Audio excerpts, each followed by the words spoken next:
just getting people outdoors during Earth Day. I think one of the things that I also share is that, you know, you don't need to be part of some big, you know, movement for Earth Day. Like Earth Day for different people might also just look like spending some time outdoors, getting to know, you know, a local park or a local trail or whatever that might look like, and just taking some time to like slow down and interact with the earth and with the environment.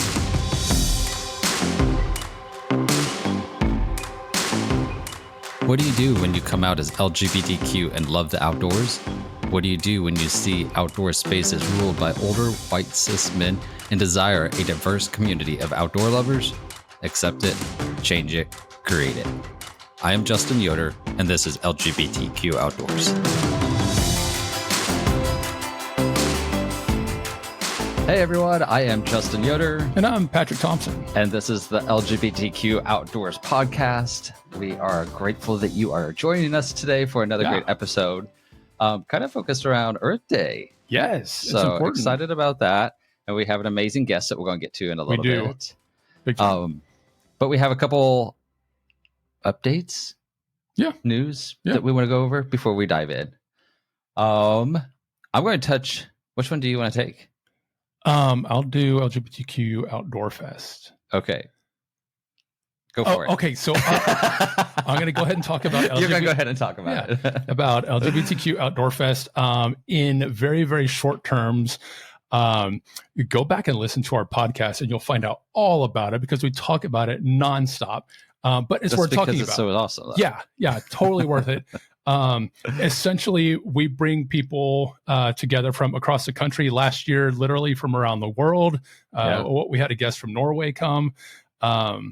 And it is 4 days of queer community getting together, hanging out, learning not only about our community, but also like about the outdoors, getting to try out new activities that you've always been a little bit nervous to dip your toe into without having to invest in like gear and equipment and all that stuff. So you get to try it out. But the real takeaway that just sort of happened is the community and the fellowship and the connection. There's something I call it Outdoor Fest magic that happens when we all get together and we're in a safe place and we get to let our guard down and be like completely authentic and legit. And it's just really special. So it's become an annual thing. We're doing it this year up in the great state of New York, September 11th through the 15th. Yeah. It's a gorgeous property. They've been working with us and we've been working behind the scenes to put all this together under the leadership of the great Josh McNabb and friends and that big old committee. So we're super excited. You can find out more about it at lgbtqoutdoors.com/outdoorfest. Yeah. And I mean, and to me, in a nutshell, a great way to describe it is kind of like a queer summer camp for adults. And who doesn't want that, right? Yeah. It just sounds amazing. I do want to point out two guests that we have coming. We have our instructors. And I think that it'd be cool to highlight some as we get closer. Yep. But we have more. But the two that I want to point out that are coming is Brad Ryan and Grandma Joy this year. So I believe she's 95 years old. And still kicking and feisty as ever. And she's amazing. And coming to LGBTQ Outdoor Fest. Yes. So if you want to meet her, she has traveled the world, all the national parks and more. She's going to be there. So she has a wealth of wisdom. And it's just, I feel like in Grandma Joy's term would be a hoot. Yes. Yeah. I think that's totally fair. Totally fair. She's a hoot. So both of them are going to be there. It's going to be great. And then one other one that I want to point out is Justin Bickley from Alaska is going to be coming. He is also a hoot. He is also a hoot. He is an ambassador for LGBTQ Outdoors, and a great friend of ours. He also helps us with the Alaska adventure trip with pack rafting. So he's going to be doing a workshop on pack rafting. So it's going to be amazing. Can't wait. All right. Also, we have been touching on this a little bit, but this is a brand new aspect of LGBTQ Outdoors that I'm excited about, and it's been growing and taking off really well. And that is the 100 Mile Club. Yes. When basically what the 100 Mile Club is it's a way for you to challenge yourself, maybe compete against others a little bit, and see how many miles you can get in a year or however long you want to go with it, really. Everybody joins the LGBTQ Outdoors Club on Strava, which is an app that tracks your miles, whether you're hiking, biking, walking, rowing, whatever it is. When you sign up, you get a t-shirt. You also be a part of the community. We put you on our website that you're a part of the club, and you start going. And then every time you hit 100 miles, you get a challenge coin. And if you are watching on YouTube right now, I'm trying to hold it up so you can see. This is what they look like. So this is the 100 Mile Club. It's going to be a little bit out of focus, I think, but you get an idea of what they look like.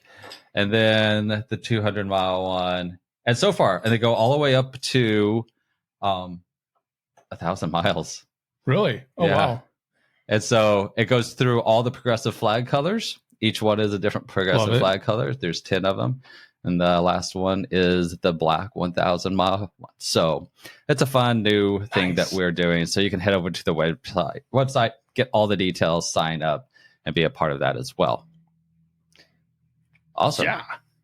We ready to jump in with our guest? Yes. Yes, we are. Super excited. I think we're going to learn a lot. Our guest is Joe Toolan.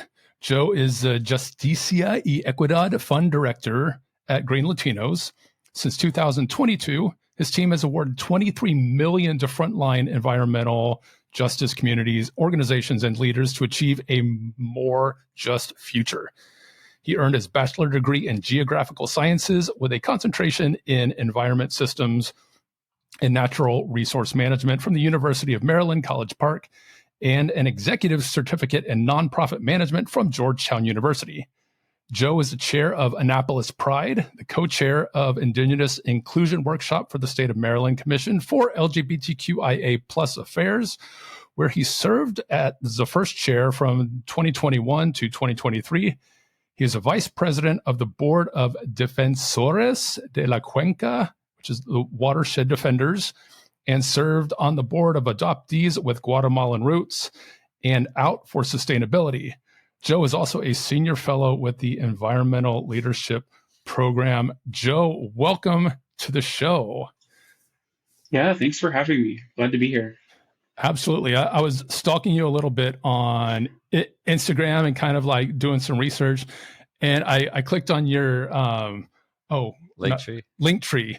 Yeah, and it just goes on and on. And there's articles, there's interviews, there's a lengthy list of really all the badass stuff that you're out there doing, tackling inequity and injustice on many fronts, including environmental impact. So you've got it all covered, and we're really grateful for you to give us some of your time, and we can hopefully learn a couple things. So thanks for being here. Of course, I'm glad to be here. Yeah, I think we're all going to be educated. That's one of the goals, right, with the podcast, is to bring education to all of our community and everything. And I think that just the little bit that I've already known about Joe is I kind of just want to sit back and just let him run the show. And you have the floor, Joe. But I know that we're going to learn a lot. I know that we want to also celebrate Earth Day and everything that comes along with that as well. But we're living in interesting times. We have a lot going on. Joe is very knowledgeable, and so we're going to dive in and learn about you. And again, like Patrick said, thank you for being here. But to start off, in your own words, just tell us a little bit about who you are, where you grew up, anything fun like that you'd like to share with us to kind of get the audience connected with who you are. Sure. Yeah. So I currently live in Annapolis, Maryland, not too far outside of DC. I've been here for probably 5 or 6 years, but I grew up in a smaller area of Maryland called Pasadena, Maryland. Very different than Pasadena, California, which I think a lot of people have heard about. But um, and fun fact, I guess I'm adopted, so I was born in Guatemala in 1996, and I was adopted like when I was a child, 3 months old, here to a family in Maryland. And I think a lot of my connection to the outdoors really comes from that upbringing, and I can talk a little bit more about that in a little bit as well. But through being outdoors, I think learned a lot more about myself and what interests me. And I think as we talk about Earth Day and kind of protecting the environment, one of the things I always say is that I was very privileged to have access to the outdoors from a very young age. And a lot of the work that I do now really is to help ensure that other people have safe access to outdoor spaces. And, for some people, especially in the Latino community, that might be, like a small park that's down the road from them. And it's not going to be, the same access that other people might have had growing up in a lot of spaces. And so, I consider myself a leader in a lot of the issues, I guess, that I care about, both part of the LGBTQ plus community, part of the environmental community. I do a lot of advocacy around adoption and kind of how that has affected me as a person. And just am really involved in making sure that folks that have been marginalized in some way have a space to find out who they are and be themselves. So that's a quick background. Yeah, no, I love that. Fun fact for me, to go with your fun fact, the first country I ever went to outside of the U.S. was Guatemala. So that's interesting. That's awesome. Have you been back? I have. So I guess more fun facts to my story. During the pandemic, as I think a lot of us all of a sudden were faced with a lot of free time by ourselves, I started the process of reconnecting with my birth family. So I met them, gosh, I guess it's been about 3 years ago now. And I've been back once a year, every year since then, to connect with them, explore more of the country. And it's a beautiful country. I think it gets a bad rep quite often. And just like other, cities and areas, there's definitely parts of the country that you do have to be careful in. But a lot of it is also safe to explore and travel. And it's beautiful. It's also like the one time of year where I go away and I basically say, like, you're not going to get a hold of me. I am on vacation.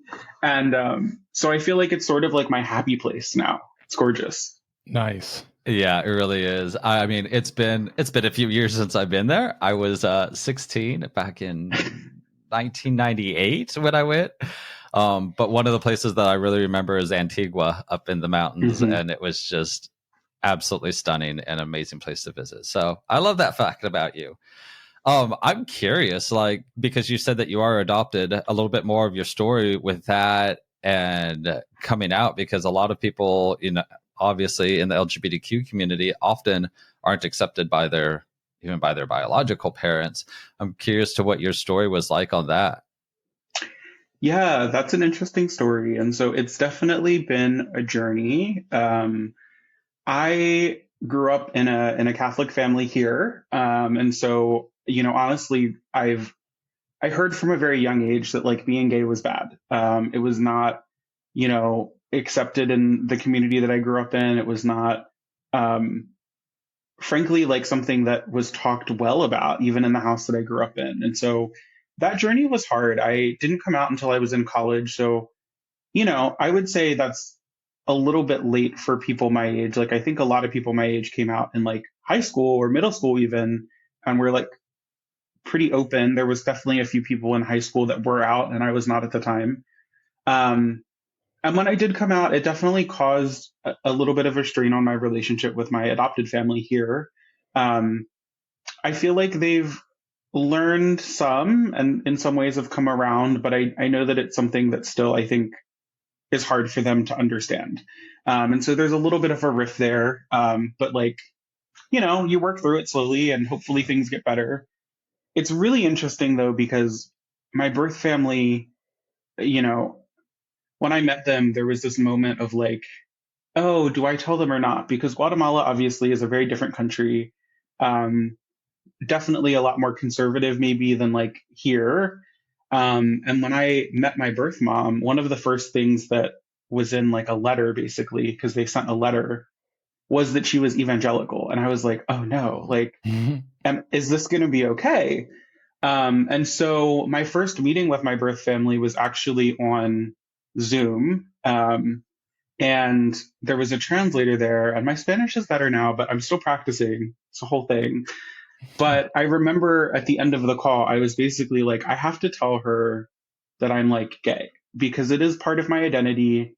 I don't hide who I am. And I remember the translator stopped and he was like, are you sure you want me to tell her this? And I was like, Oh, wow. yeah, I do. And like, clearly, it is not as accepted there. Like, this person who is really just there to translate kind of stopped and was like, do you actually want me to say this? And so I was like, yes, because for me, I've done so much work to come to terms with who I am. And to be honest, like, this person, even though she's my birth mom, is still a stranger to me. And so if I'm going to build a genuine relationship with her, like, I'm not going to hide who I am. And so I remember him saying it. It definitely was like surprising to them, I think. And then I have two sisters in Guatemala also who I've just met through this whole process. And one of them was like, honestly, we stalked you online, just like people can do. And she was like, so we're not surprised, you know, like we sort of knew that was the story. And I was like, okay, like cool, like we're over that. But they've also been nothing but accepted. And the way that my birth mom ended up responding was sort of like, you know, God doesn't make mistakes. So you are the way that you are because that's how God made you. And Wow. like that, it was almost like her saying that was like fixing this long coded like history of like what God does or doesn't accept. And Mhm. so it was crazy. It's been quite a journey. And I feel like while my adopted family is still like working through some of this, like my birth family actually has been super accepting and like, you know, we're just building that relationship now, which is crazy.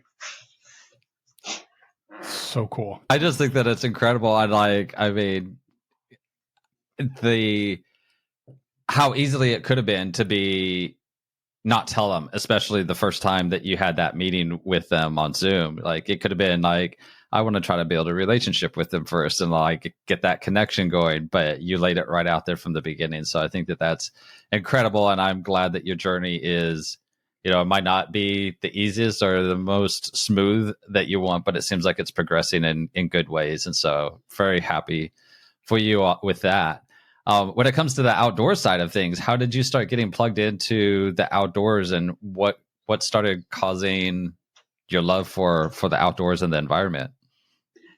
Yeah. So, like I said, I grew up in sort of a smaller town here in Maryland. And so we had 3 acres of land that was like, that's what my parents owned. And there was a lot of it, frankly, like it was mostly woods and then the house around it. And so from a very young age, I just had access to being outside, could go outside. My dad's a big hunter. And so like, you know, he taught me how to hunt from a very young age. I don't really do it anymore. Also, I'm very busy with all of the other things that I do, um, but that was like the type of house that I grew up in, just like learning to be outdoors, to respect the environment, and really just that connection was crazy. We also had a boat, so like we would go out crabbing, fishing, like all of the things. And I think that was where I really, for the first time, just like understood the beauty of nature, like being out in the middle of the Chesapeake Bay, you know, sometimes super early in the morning, watching the sunrise. Like, there's nothing that brings that level of peace to being outside and just like watching, uh, you know, fish, you know, come out of the water, watching birds fly around, like all of that really, I think, inspired me from a very young age, to be interested in the environment. And to be honest, I don't think I saw myself in this space for a very long time. I actually took an environmental science class in high school, and that was the first time where I think it was my teacher, and she was just like, you can like do stuff like this as your career. And I was like, I've never thought of it that way, And so, that was the first thing that got me more set on like, I can do environmental stuff as my, day job and my career. And so, like I said, I've been very lucky because I grew up in a place where I could just go outside. And to be honest, I loved going by myself for walks through the woods. Like I said, I grew up in a community that I was very different, like I was one of the only people of color. I was one of the only queer people. And so when I got to go outside by myself and just kind of like wander outside, that was when like all of the societal expectations could like just disappear, Yeah. And so that was sort of the initial piece there of my connection with nature. Wow.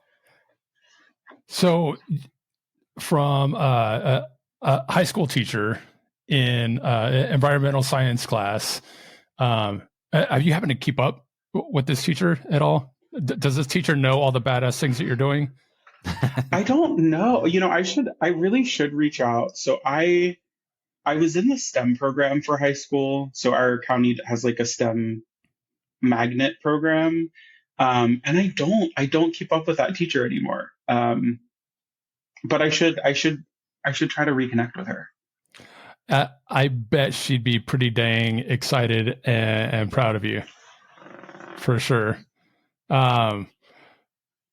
So that sort of kickstarted your interest and your passion about to steal a term from Disney. I don't know, maybe Disney didn't originate it, but environmentality. And now you're working with Green Latinos, and what total white boy translation of this? Justicia y Equidad Fund. Am I saying that properly? Justicia y Equidad Fund. Justicia y Equidad. Okay. Yep. I had that white boy J in there. So you're involved with that, doing big things. Tell us what's going on with that. Sure. Yeah. So I've been at Green Latinos probably for about a year and a half. So I haven't been there for really that long, but I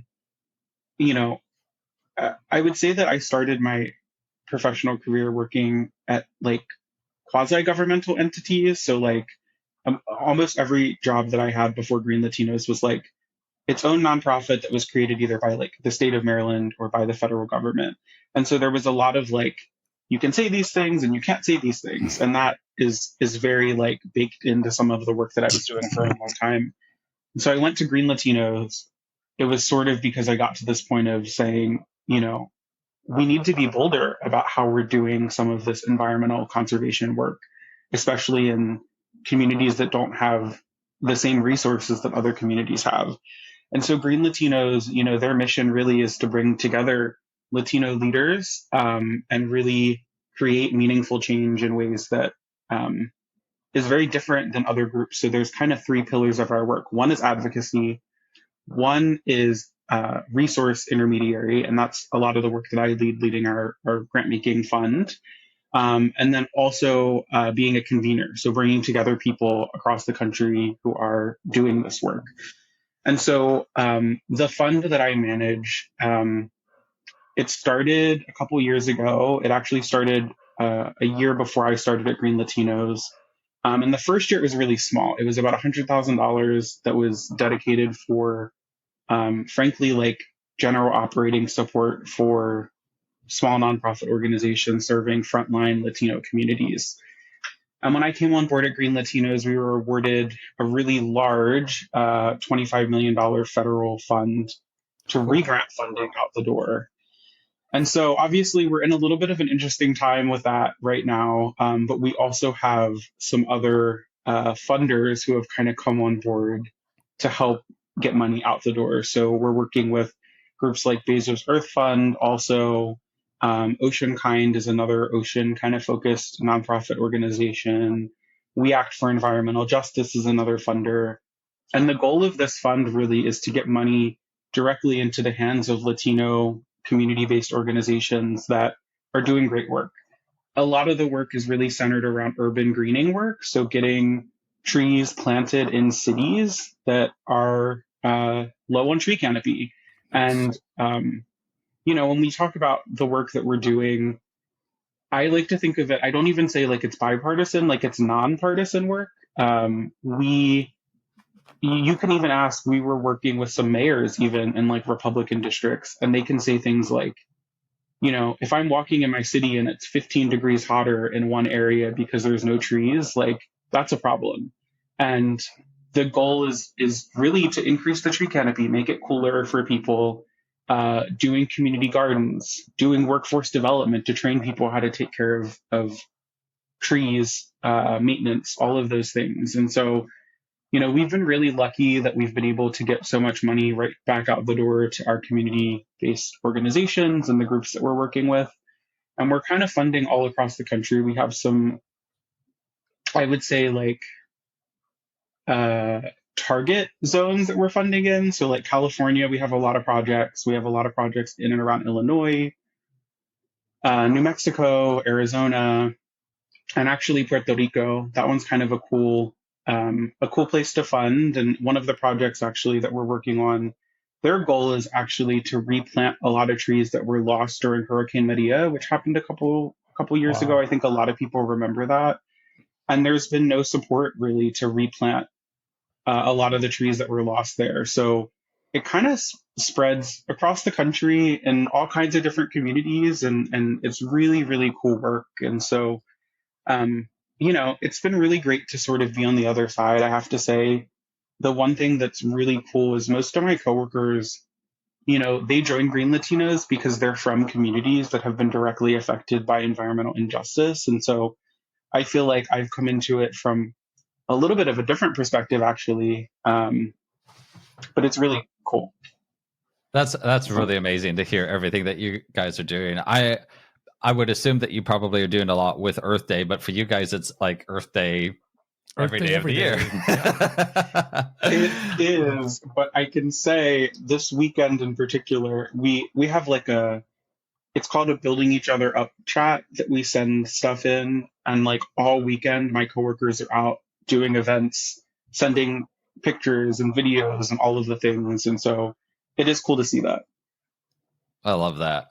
Nice. What challenges and breakthroughs are you seeing, like with the LGBTQ plus community and representation among like Green Latinos? Like, when it comes to LGBTQ outdoors, a lot of times we'll have people look at our photos that we post online and be like, well, there's a lot of white people, and it's like, we want diversity, and we can't control who comes to our events, and we try hard to show representation, especially like on our website and marketing stuff, because we want to encourage everybody that's a part of the LGBTQ community to get involved. But I'm curious with like Green Latinos, like, and the LGBTQ community, do you see a lot of intersection going on with that? And is there a way that you guys try to encourage diversity within your organization?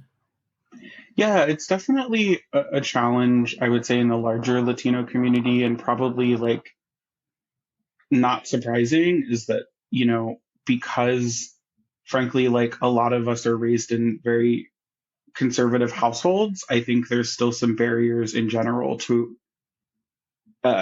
greater LGBTQ representation in our communities. However, Green Latinos, I praise so much for.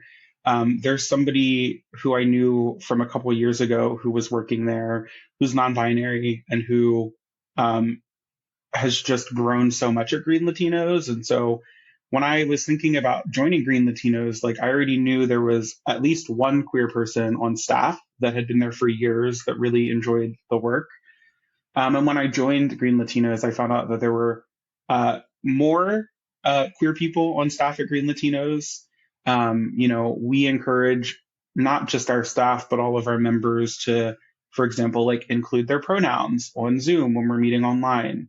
And so there's sometimes very small things that are are in place that really do help signal that it is a safe place to be queer in our organization. And I think that I've always felt supported by our coworkers and most of our members. You know, like I run a nonprofit that supports the LGBTQ community outside of work. And so it is really important that type of environment exists in these organizations. I will say, I think one of the challenges continues to be how we educate our members around being inclusive. Like we can set the standards when we're hosting events, when we're hosting webinars, when we're in person, we do an annual summit together where we bring a lot of leaders from across the country together. And those are easy places to like set a safe place to be.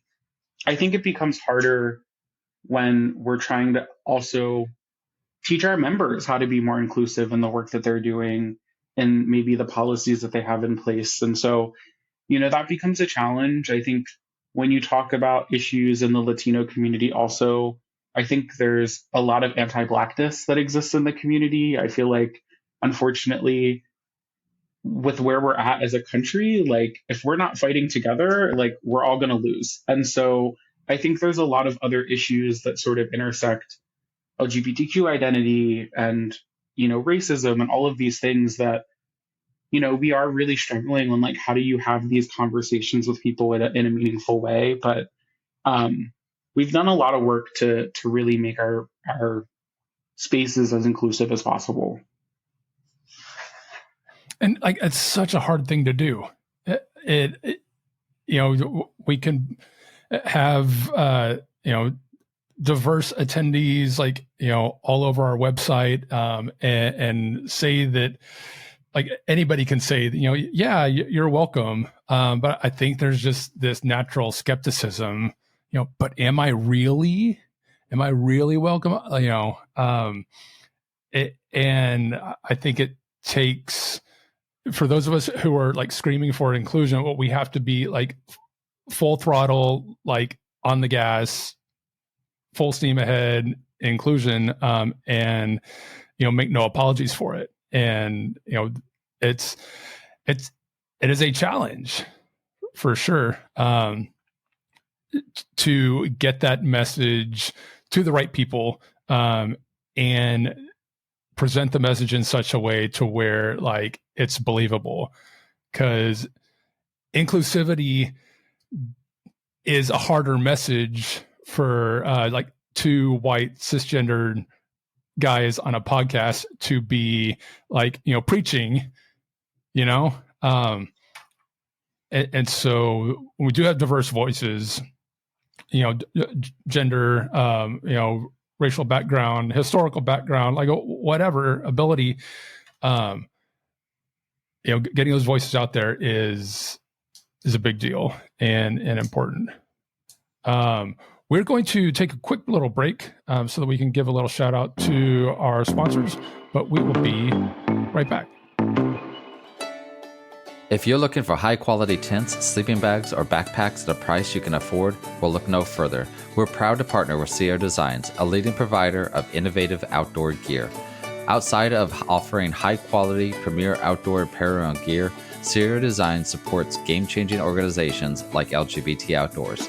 To learn more, visit their website, sierradesigns.com, and enter code LGBT Outdoors to receive 25% off your entire purchase. This episode of the LGBT Outdoors podcast is brought to you by the Monterey Bay Aquarium, where you can experience the wonder beneath the waves and celebrate your connection to the ocean. Join Monterey Bay Aquarium in advocating for a healthy ocean. Together, we can tackle climate change and stop plastic pollution at the source.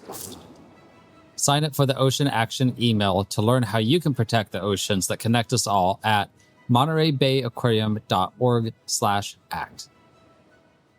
And we're back with the LGBTQ podcast here with Justin and our fantastic guest, Joe, talking about all things environment and diversity and inclusion. But let's talk Earth Day. Big deal, important. What are some ways that the average person can get involved to support Earth Day, to make an impact, and actually make something happen? That's a big question.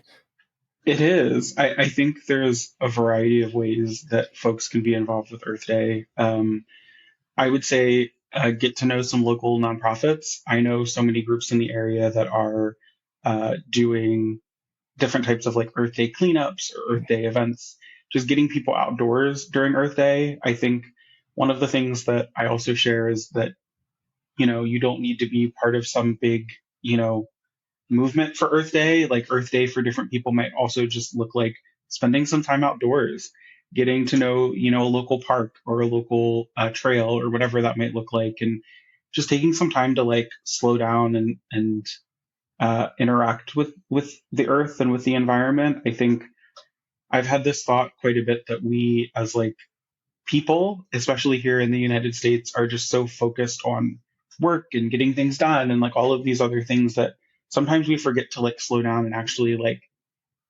thank the earth for everything that it provides to us. And I think for me, a big part of Earth Day is also that reminder that we sort of have a duty to make sure that we're protecting and saving the planet from some of the harms that we're doing. And so, yeah, there's nonprofits that are probably doing cleanups. There might be nonprofits that are having events, but it can also be as simple as getting outdoors and slowing down and appreciating the environment.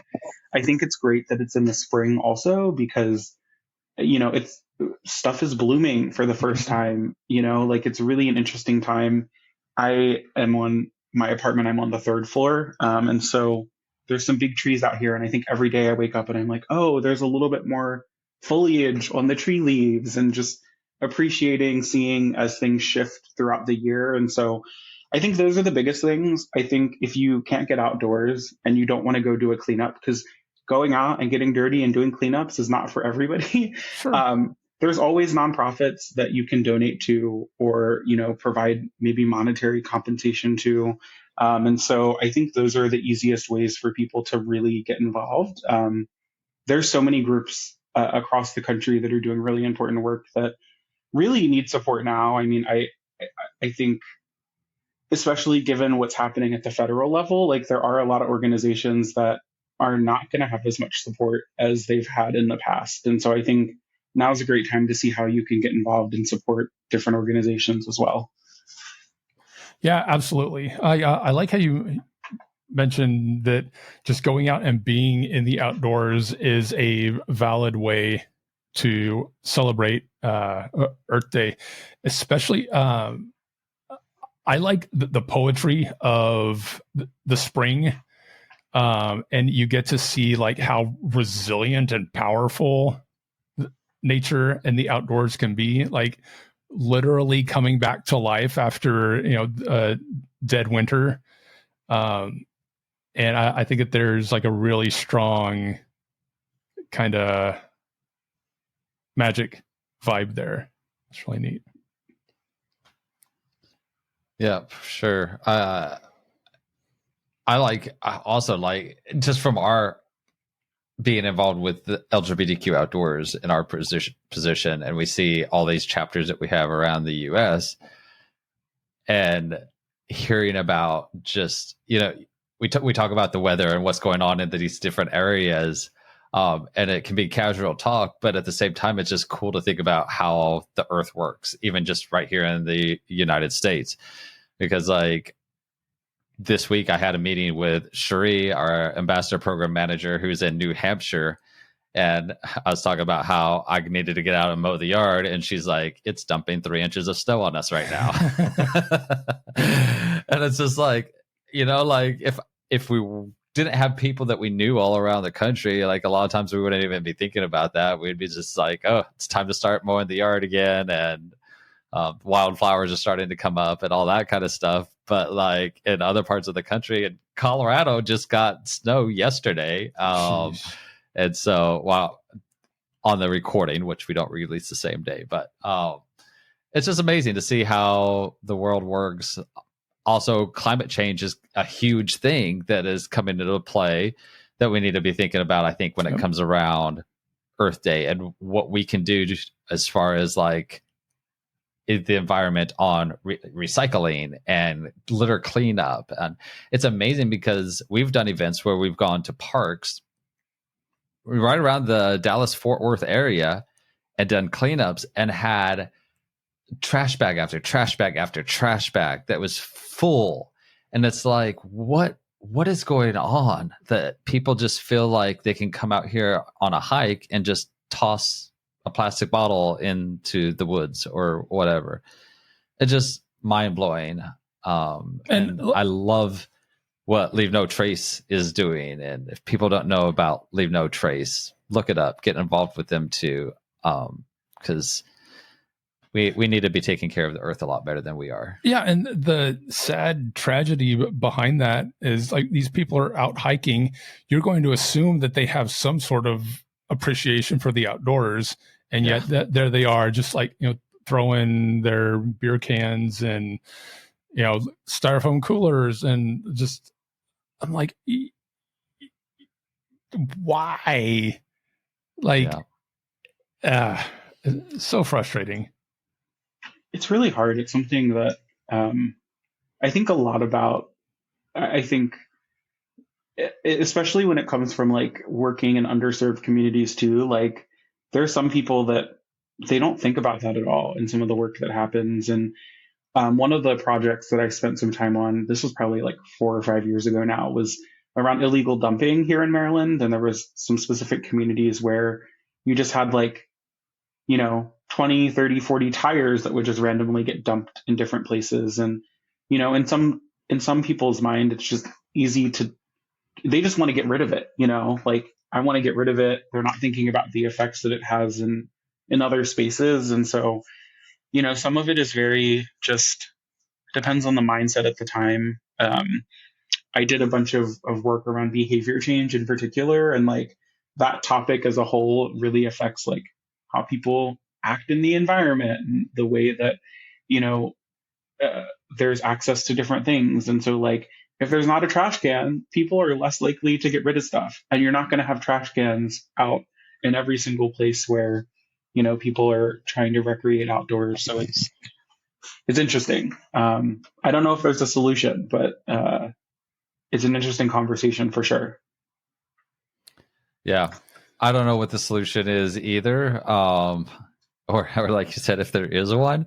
But I know for the rest of us that are responsible and do love the outdoors, like hosting some friends, do a barbecue in a park and go clean it up while you're there. Even if you pick up one trash bag, if all of us that are really passionate about the outdoors would do something like that, we can make a difference. So like one of our Fort Worth ambassador, Kenneth, first time we went out hiking with him, like, and it wasn't like an event, it wasn't a litter cleanup, but we're just hiking. And as we're going along, he's picking up things that he finds on the trail. Like the goal was to hike, but he's helping out and pitching in just along the way. Like that's part of his experience. And that was really convicting to me. I was like, ooh, okay, so we're not going to walk by stuff anymore. Done. Yeah, definitely. We got some good people that's a part of our organization. We do. We do. Keep me in check. And like seeing, I hope that there are 1,000 Joes out there too, just making a difference. Like we need more people to rise up in leadership and the environment and in Pride events. Cause I know that you do a lot with Pride as well. I just saw, this is kind of a little bit of a twist, but I just saw yesterday that you had, which Pride is it that you're involved with? Annapolis Pride. Annapolis. Yeah. And you were doing like a training for like, I should let you speak on it more, but like it was like a crisis response training. Yeah. And I think that it's hard because, I don't think we ever want to think that like something bad will happen at like a Pride event. Obviously it's already happened. Like you think about, unfortunately, like the shooting that happened at Pulse nightclub. There are people that target certain people for whatever reason. And so I feel like this year our board has taken it very seriously that, we need to continue to educate ourselves just in case. Like, we hope we never have to do anything that we've learned in these trainings, but it is really important. And I've gotten a lot of calls this year from people who are just worried, like, I got a call even from somebody from the county executive's office, and they said, hey, some of our staff, like, they're a little bit worried to participate. And, if people at our county executive's office are feeling that way, like, people, like regular people are also feeling that way. And so, Yeah. I think there's a lot of education that we can do to hopefully protect ourselves too. Agreed. And I think you guys are doing a great job at that. I'm not one that ever wants to tell people how they feel or what they should do, really. But I also want to put it out there that, 2025 is a bizarre year, to say the least. But I would encourage people to still be sure that you are getting to your Pride events. Like, representation is important, and not letting them win and push us back, letting our pride shine. And, if you're someone that is incredibly scared and you don't feel like you can, then, you do what you have to do for you. But I would encourage those that can and feel like they are able to get out there and really let your pride show this year, and surround it with joy. It's a great time just to get out there, be yourself, have fun, get together with friends, and celebrate who you are. And the fact, while it might not seem like it right now, we have come a long ways in the United States over the last 10, 20, 30, 40, 50 years. So that is something we're celebrating and getting out there for Pride. How about we do a few rapid fire questions with Joe and find out a few fun things with him? I'm going to kick it off. Okay. And then you can roll as well. But I'm going to throw out ones that we haven't listed yet to start off. So, first one that I have is, what would be your favorite state to visit? Oh, I haven't thought about this. This is maybe a little bit of a cop-out answer, to be honest, but I'm about to go to California for work, and I've never spent a lot of time in California, so I'm excited to explore it. Awesome. Gotcha. When you get to go outside and you're chilling and enjoying nature, what is your go-to trail snack? This is also maybe a silly answer, but I love granola bars. Just a granola bar. Okay. Yeah. That's more on par. We asked somebody once and it was fried chicken, and I'm like, okay. And that's one of our board members too. I'm like, all right, never heard that one. Favorite nature spot that inspires you? There's this park in Annapolis. It's called Quiet Waters Park. They also have a dog beach there where you can go and take your dog, and it's a gorgeous little hideaway here. Oh, nice. That sounds cool, especially with dogs. Big dog fan. Is there an LGBTQ plus leader who inspires you? Yeah, I'm probably going to go to a more local person, but Sure. There's somebody who works here in Maryland who provides gender affirming care for folks right now. She's an elder in our community. Her name is Deb Dunn, and she's been doing a lot of work to help, frankly, ensure that trans folks have access to gender affirming care. Awesome. And when I tell you the number of people that I meet in the community who are like, Deb Dunn saved my child's life, that's someone who I respect so much. Nice. So important. Love that. Any advice for LGBTQ youth who might be interested or have a passion for environmental work? Yeah, reach out to people, get involved. I think a big part of success in your career is networking and knowing different people. And so you'd be surprised how many people I have gotten to know via social media that are doing some really cool things, and we keep in touch. So reach out to people, get to know people. You're not alone in this. And I know that social media isn't always positive, but I feel you can also build some really cool community through it.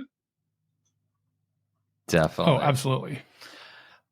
Do you have any current projects, campaigns, call to actions, anything that you want to give a shout out to that you want to make people aware of? Yeah, I mean, one of the things that we're working on at Green Latinos right now is a new project. It's going to be called our Frontline Defense Fund. And so that the goal of that fund as part of like the larger program that I manage is really to get to get money out to organizations that might be fighting like legal battles right now. And so if you go to greenlatinos.org and you search Defensive Fund, it'll take you to a page to donate. So I'm encouraging people to go and donate if they want to. And then, yeah, if you're in the Annapolis, Maryland area, our Pride is May 31st this year. And so we'll have a parade and festival. We have, I think, 260 community organizations that are going to be there. So it'll be a really great time. Yeah. Nice. Love that. Great stuff. And wrapping up, Patrick or Joe, either of you have any final thoughts? Well, with all the many, many things that you do and many, many hats that you wear, please continue. Thank you. Also, get some sleep. Because I feel like all of your free time is spent making the world a better place, which, I mean, amazing. And again, thank you. But take care of yourself. I do hope that you're enjoying it, because we need this. We need people like you for sure. Yeah, definitely. Yeah. No, I mean, I thank you all for having me. It's been great kind of connecting. And I was, as we were sitting here, I realized I have one of the LGBTQ plus sweatshirts, and I should have worn it for this podcast. Oh, wow. But yeah, like I've been connected with y'all for a while. I know I haven't really been to any of your events, but I'm excited to officially be connected, and maybe I'll be at the Outdoor Fest this year. So yeah. Awesome. We're going to chat about that. I'd love to get you to come to that for sure. Very cool. Welcome. How can people find out about you and follow you and Green Latinos? Sure. So Green Latinos, if you go on any social media, it's just at Green Latinos. If you're interested in following Annapolis Pride, it's just at Annapolis Pride. And then personally on social media, I think it's on all of them, but my handle is my last name, Toolan, TOOLAN _Joe. And that's where people can find me if they're interested. That's awesome. Sweet. Joe, I want to thank you so much for coming onto the podcast, connecting with us, sharing about your passions and Earth Day. I hope that everybody gains some knowledge from this. And we are very excited to continue our relationship and see where things go in the future. Thank you for everybody that has listened today. We are so grateful that you are a part of the LGBTQ Outdoors family and checking out our podcast. And until next time, get out there. Thanks for listening to the LGBTQ Outdoors podcast. Catch past episodes on your favorite streaming platforms and connect with us on Instagram or Facebook by searching LGBTQ Outdoors. Support our mission by joining the Trailblazers Society at lgbtqoutdoors.com/trailblazers. To learn more about our local chapters, LGBTQ Outdoor Fest, adventure trips, or to sign up for our newsletter, visit lgbtqoutdoors.com. If you enjoyed the show, be sure to follow, rate, and review. It helps keep our mission going.